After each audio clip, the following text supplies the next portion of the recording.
Good afternoon, and welcome to another perfunctory episode of Diatribes from the Voice of Doom.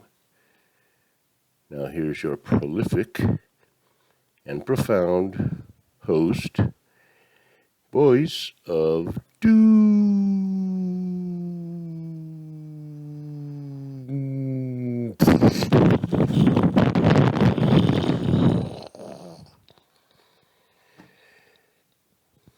Afternoon.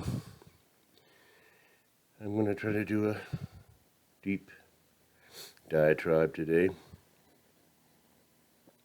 I wanted to talk about all kinds of crap because all kinds of bull crap's going on, but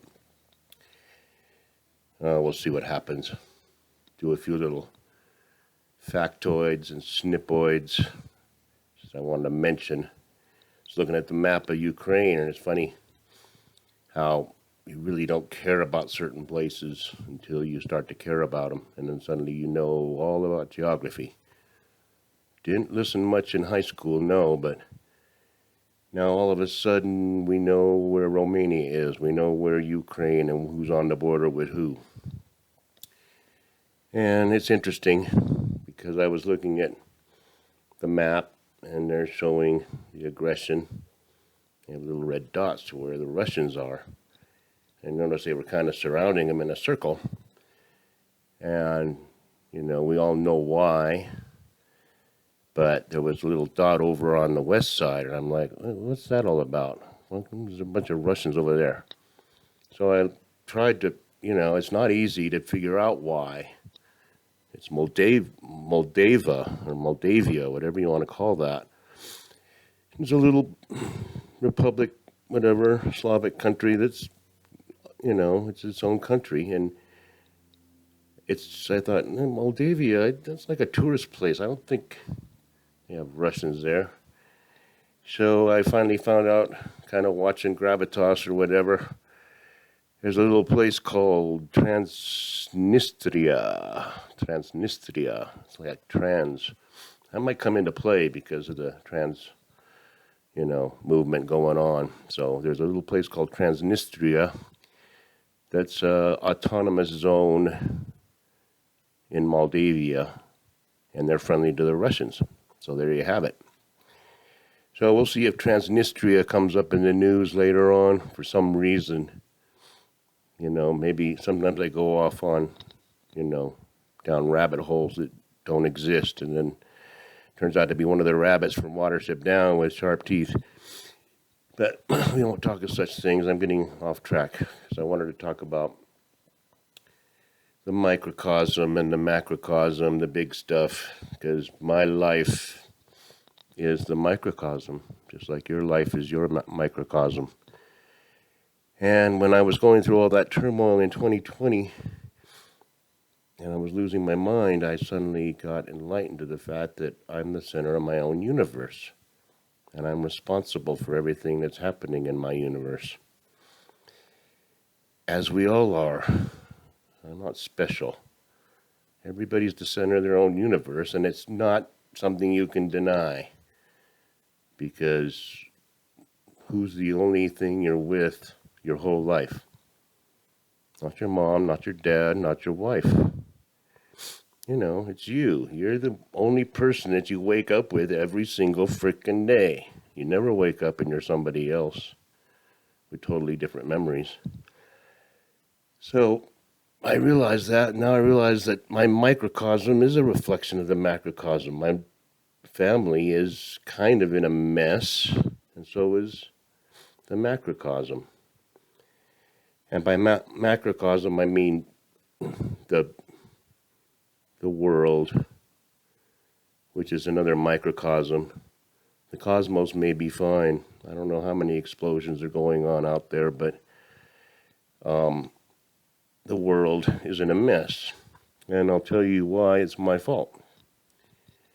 Because I partied out when I was in my 20s, and I wasted my potential, and I was cavalier about everything, thinking that I would be a rock star, just like everybody else. I might have been a rock star, though, because I practiced. But, the piano. So, be that as it may, I had a son who was autistic, and when he's high functioning, he was communicative. And I might go into a long thing about that later, but he was always kind of hostile and never really happy. And then pair that up with my wife, who's the exact same way, and you have a volatile situation. And I always looked at him and went, I don't know what you're going to be like when you're older, because I just don't know. You're too unstable. And he is older now, and I'm seeing what it is he's going to be, and it's not good. And he practices Buddhism diligently, but he has a lot of karma to overcome because he is hostile to the world and himself, and he wants to self-gratify as much as he can and not even think about paying bills or being responsible or having to sacrifice. So it's my fault because I did the same thing. Just not, I wasn't allowed to get that far in debt because there's many ways that you can get money in this day and age and get yourself in a real bind. So now it's a sacrifice. Well, I'm seeing that we don't want to sacrifice any of our privileges as the greatest country on God's green earth. So Petrie does not want to stop buying energy from the Ruskies because it will be disruptive to prices. So we can see the diabolical, insidious evil that comes from that, because we have to sacrifice. People are being blown up all over the place.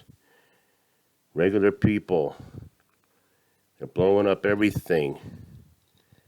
There's thousands dying, and things are coming to a head as far as, the Russians are starting to have second thoughts about this whole thing, and we'll see what happens. But we have to sacrifice. We're going to pay $10 to $15 a gallon for gas.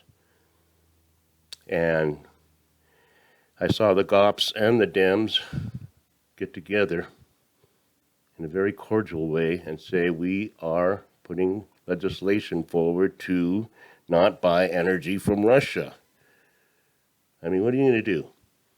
I mean, Hitler just overran all of Western Europe, and we're going to still buy, lederhosen from the guy, or we're going to buy chocolate bars or whatever we bought from Germany. Absurd.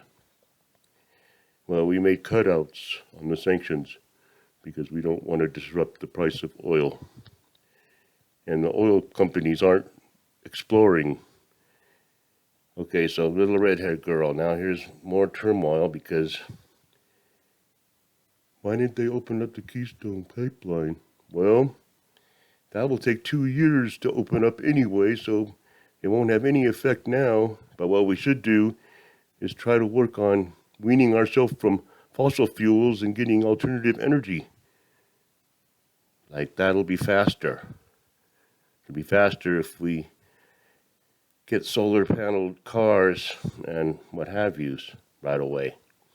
So that'll be faster than opening up a pipeline. And that's so that the American people don't have to suffer at the pump. And it's really disgusting. America's had it so good, and we don't realize we're going to pay. Oh my God. Funding war for 70 years? Come on. You guys don't get it. And my microcosm and the macrocosm, you see the mess. I got 5 minutes. I want to talk convoys.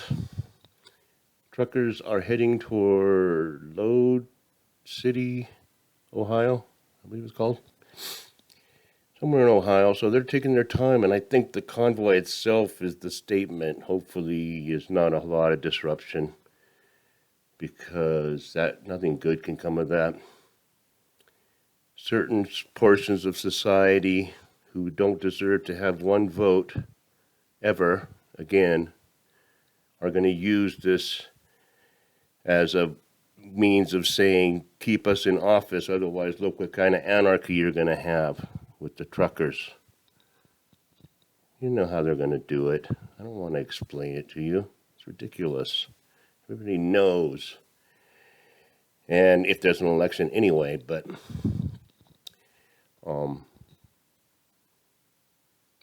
they have clarified a bit. I think they're backing away from the mandates and just going toward freedom in general. And just kind of like, we just don't like the way things are. We're not going to specify any one particular grievance, since they conveniently decided that COVID was over the other day. So it's over. So congratulations, America and the world. It's over. And we'll see about that as far as,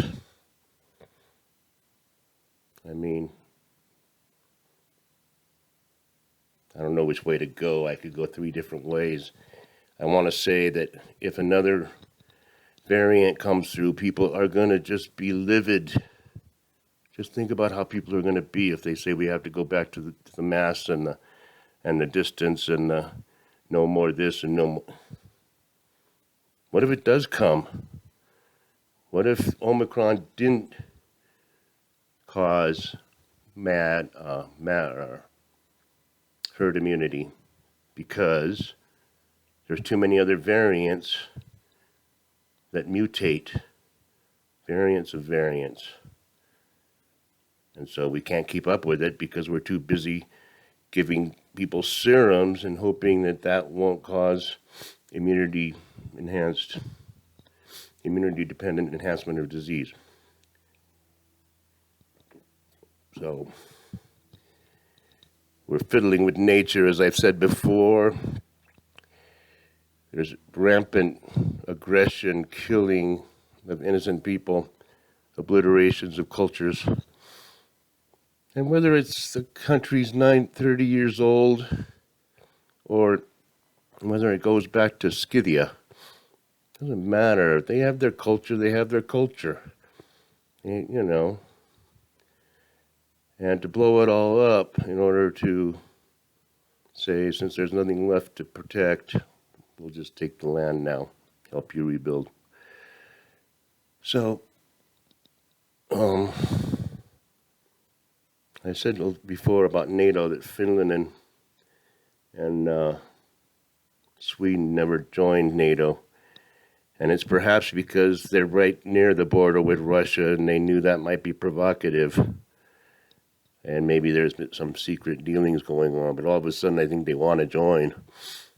And even if they don't join, Finland and Sweden are like, they may as well be. If madness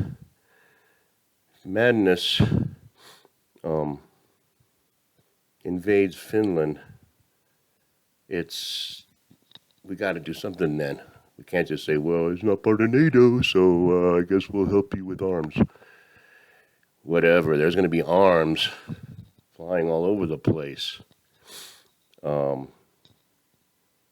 we're on the brink of World War III, and that's seriously World War III. Whether China is backing away from madman or pretending to back away, whatever. I mean, they can help each other out. China buys gas from Russia, and Russia has money, and China plots their little schemes while other things are being, distractions. There's another thing, last 20 seconds or so. Notice how when you get one big problem, the other problems go away. Nobody talks about it. Nobody talks about the border right now, or talks about COVID, or talks about the serum, or talks about, what's the other ones? inflation or, they might talk gas because that kind of is connected, but it's all Ukraine, Ukraine. Okay, yeah, they're blowing the hell out of it, but that doesn't mean the other problems just go away. So Ukraine will be factored into people's portfolios, and then we'll move on to another subject that will be the crisis du jour. And I said arrest them back in September. Arrest all of them. And no one heeded my word, and I said that things would get worse, and things have gotten worse. There's no denying that. March is going to be horrible, and spring is going to be pretty catastrophic. Can't see anything good coming out of spring. So I'll leave it at that. I thought I'd say more, but I didn't say anything. I'll just post it and take of it what you will. Have a good afternoon.